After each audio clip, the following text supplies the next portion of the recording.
Over different console generations, Nintendo has revised their hardware where, they've removed components to reduce the cost of manufacturing, they've simplified things, they've changed the aesthetics. But one of the things that they've rarely, if ever, done has been change their controller mid-cycle life. One example where they did do it is on the original NES. It launched with this, but then they came out with the Dogbone controller, a much more ergonomic and comfortable controller. Now, on the original Famicom, it actually came with square buttons. They replaced it with round because the square buttons would get stuck if people would press down too hard on it. And then they also did get a version of the Dogbone controller too. On the Super Nintendo and Super Famicom, nothing to change. These are the best controllers ever made. Fight me, I don't care. These are my favorite controllers. I just wish we would have gotten this color scheme on that button shape.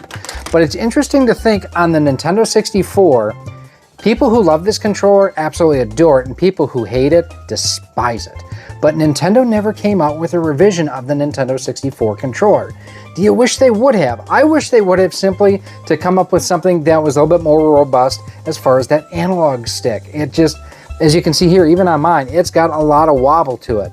Now, since then, companies and manufacturers have come out with kits where you can put a GameCube style controller analog stick on there, and like our friends over at Retrobit have got their repair module analog stick for the N64 controller.